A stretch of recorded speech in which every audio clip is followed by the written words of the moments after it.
네, 엊그제였죠. 노동절에 법원 앞에서 분신했던 민주노총 강원지역 건설노조 간부가 어제 결국 숨졌습니다. 여러 가지 이야기가 좀 있을 것 같은데요. 한상진 민주노총 대변인 연결해서 입장 들어보겠습니다. 나와 계시죠? 예, 한상진입니다. 네, 인터뷰 시작하기 전에 먼저 고인의 명복을 빌겠고요. 일단 민주노총 차원에서 혹시 유가족과 장례 절차에 대한 논의는 진행이 되고 있는지 궁금한데요. 예, 지금 고인이 속해서 활동해 계시던 건설 노조가 좀 유가족분들과 뭐 일정이나 방식 등에 대해서 좀 논의를 하고 계시고요. 네. 오늘 한 10시 이후가 지나면 구체적으로 좀 저희가 좀 유가족들하고 좀 협의한 부분들에 대해서 좀 발표를 할 예정입니다. 보도를 보면 고인께서 야권 앞으로 보내는 유서도 남겼다고 하던데 혹시 요 내용이 좀 가족들에서 공개가 되거나 혹시 전달이 되거나 한 게 있습니까? 뭐 일단 뭐 유가족분들하고 협의를 해서 그 내용은 저희도 이렇게 구체적으로 아직 확인을 안 했고요. 가족분들하고 의사가 가장 중요하기 때문에. 예. 근데 아까 말씀하신 대로 뭐 야당인 민주당, 진보당, 정의당 그리고 기본소득당 앞으로 이렇게 유서를 좀 보내신 게 있고요. 예. 뭐 제가 알기로는 뭐 10시 정도에 예. 그 당들이 모여서 좀 고인께서 보내신 유서를 지금 공개하는 절차를 논의하고 있는 것으로 알고 있습니다. 오늘 오전 10시에? 네. 알겠습니다. 근데 고인은 어떤 분이셨어요?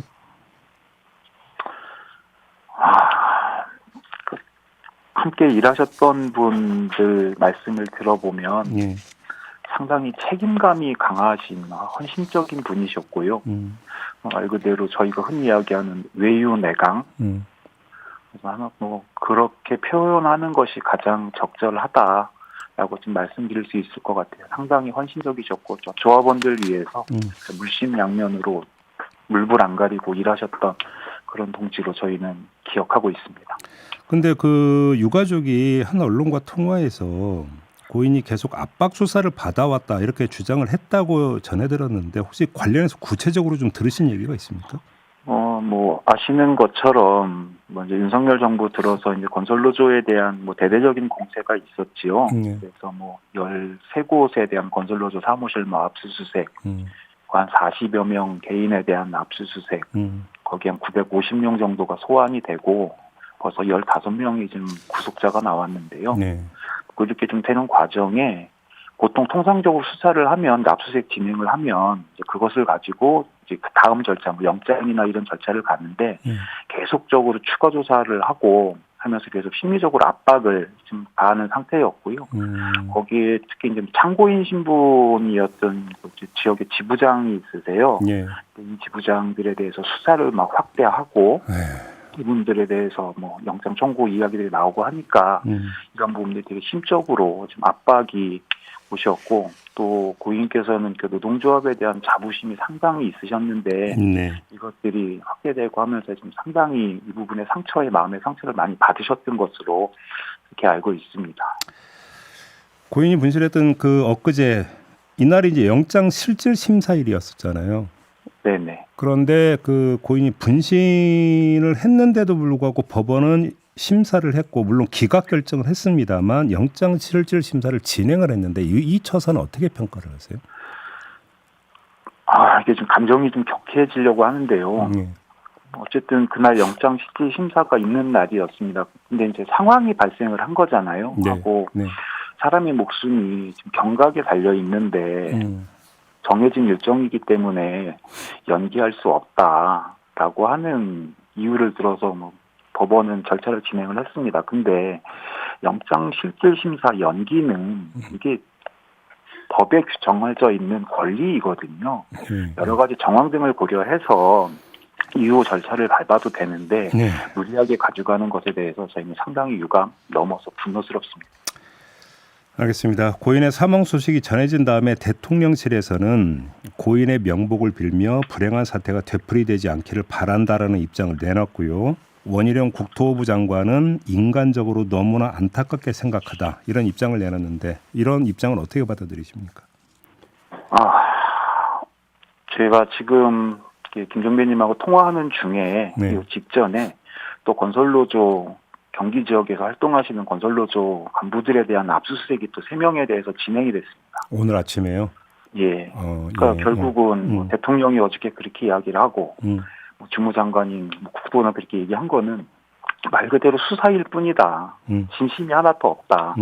그리고 결국은 고인이 얼마나 억울하고 답답했으면 유서에도 그런 내용을 연기를 하셨고 그것을 뻔히 알고 있었음에도 불구하고 알고 있을 텐데 어떻게 저렇게 이야기하면서 밑에 행정 절차들은 하나도 변한 것 없이 진행이 되는지 이게 정말로 인간적으로 할 짓인가 알겠습니다. 생각합니다. 쟁점 문제로 좀 들어가야 될 것 같은데, 그러니까 이제 조합원 채용 요구 그리고 노조 전임비 지급 요구, 지금 이제 정부나 이런 쪽에서는 업무 방해 및 공갈 혐의가 있다고 보는 것 같은데 정부의 이런 접근이 부당하다고 지금 평가하는 거니까 민주노총에서는?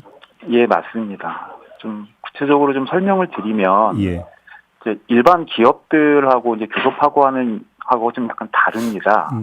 그래서 건설 같은 경우는 건설업계는 보통 한 2년 주기로 지역별, 업종별 그 사용자 사업자 단체들하고 단체 협약을 맺어요.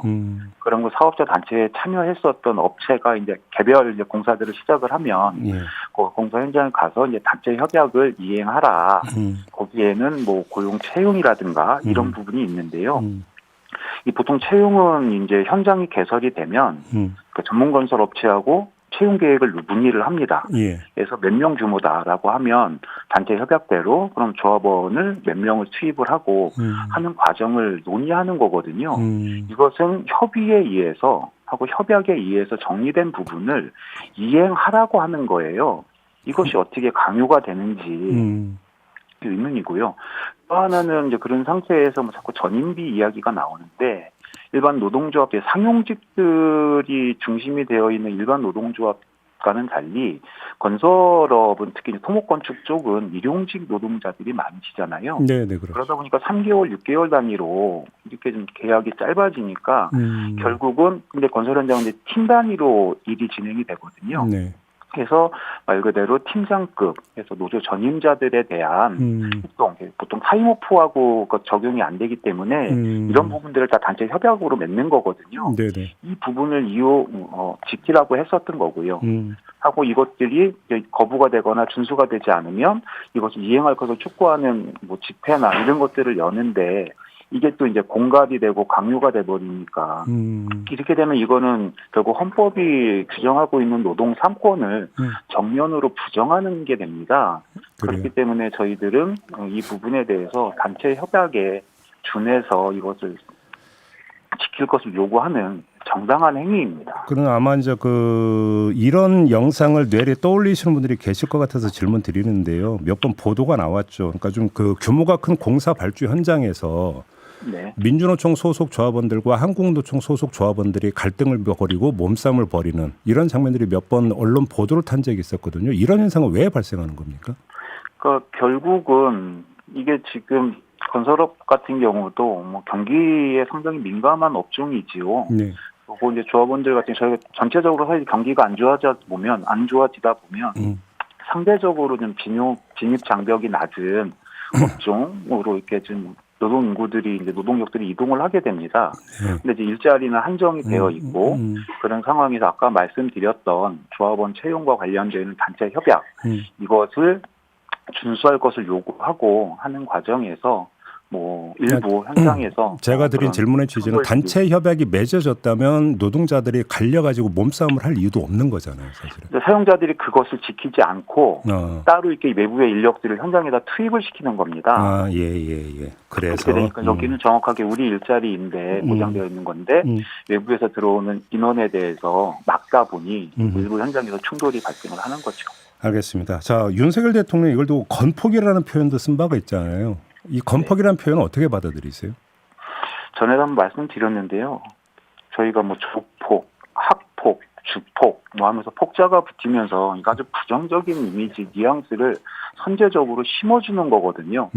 그렇게 메이킹을 해놓고 나서 뭐 일반 사례들, 특정한 사례들 몇 개를 찍어서 그것을 부각시키는 방식으로 하기 때문에 이건 결국은 노동조합, 건설노조를 넘어서 노동조합에 대한 부정적인 이미지를 심어주기 위한 고도의 전술이라고 보여지고요. 이 부분이 불행하게도 우리 사회에서 일정 정도 좀 통용이 되고 지금 먹히고 있는 상황이라고 보고 있습니다. 국민의힘이 노동개혁 특위를 출범을 시키고 첫 의제로 채용청탁 시의 처벌 강화를 골자로 하는 공정채용법을 당론 추진한다 이렇게 밝혔는데요. 이건 어떻게 받아들이세요? 아마 두 가지를 노리고 있는 것 같습니다. 하나는 지금 계속 진행자께서도 말씀해 주셨던 이제 건설 현장 채용과 관련되어 있는 하고 또 하나는 이미 사문화되어 있는 규정인데 노동조합의 우선 채용 조항들이 있습니다. 실제로는 이미 사문화됐는데 이런 것들을 들면서 이야기를 하지만 실제로 채용 비리나 청탁은 노동조합보다는 사용자들에 의해 더 많이 저질러지거든요. 이런 부분들은 말 그대로 좀 정부가 가지고 있는 기류에 편승해서 여당이 지금 나팔 불고 전의대로 좀 나가고 있는 선곡이라고 판단하고 있습니다. 좀 연결한 김에 이 문제도 좀 마저 여쭤볼게요. 최저임금 협상을 위한 전원위원회가 우여곡절 끝에 열렸는데 공익위원들의 공정성 문제가 좀 불거졌어요. 공정성이 어떤 문제가 있다고 보시는 겁니까? 최저임금위원회는 말 그대로 최저임금이 우리 사회에 미치는 영향이 상당하지 않습니까? 그렇기 때문에 어느 정부 기구보다도 사회적 대화 기구보다도 공정하고 독립성이 우선입니다. 그런데 공익위원들, 그러니까 사용자나 노동자들은 입장이 워낙 갈리기 때문에 그래서 결국은 공익위원들에 의해서 결정되는 측면이 강한데 이 공익위원들을 구성하고 있는 중에 최근에 노동시간 개편이라고 하는 주 69시간제 이런 것들을 실제로 설계하셨던 분이 계세요. 권순원 교수라고. 미래 노동시장 연구회. 미래 노동시장 연구회 수장이기도 하고 상생임금위원회 부 의장이기도 하신데 이런 분이 그러니까 이분은 윤석열 정부의 노동정책의 밑그림을 그리고 이론적 토대를 만들어내시는 분이거든요. 이런 분이 공익위원, 그것도 공익위원회 간사 신분으로 최저임금위원회에 참여하고 있다면 그것이 어떻게 공정하게 되고 독립성을 가질 수 있겠습니까? 해서 저희가 이 부분을 문제를 삼아서 했었던 거고 이 부분이 정상적인 회의를 지난번에 한번 제대로 진행되지 못했던 절차상의 문제가 있어서 그래서 어저께 다시 진행이 된 겁니다. 그러면 이 교수의 공익위원 사퇴가 반드시 필요하다 이런 입장으로 이해를 해야 되는 겁니까? 저희는 계속 사퇴 요구는 하고 있지만 어쨌든 공익위원들도 다 대통령이 임명장을 주거든요. 어저께도 본인은 적법하게 이게 됐기 때문에 위촉이 됐기 때문에 사퇴할 의사 없다라고 말씀을 하셨는데요. 저희는 이 부분은 이제 끊임없이 계속 제기를 할 거고요. 근데 문제는 더 심각한 것은 마무리 좀 해주셔야 돼서요. 그래서 이 부분에 대해서 저희가 도대체 어떤 주장을 하고 있는지 최저임금위원회 지금 비공개로 진행되거든요. 알겠습니다. 그래서 지금 국민분들이 알도록 공개회의로 전환하자라고 하는 요구도 같이 하고 있는 겁니다. 알겠습니다. 자, 말씀 여기까지 나눠야 될 것 같네요. 고맙습니다. 예, 고맙습니다. 한상진 민주노총 대변인과 함께했습니다.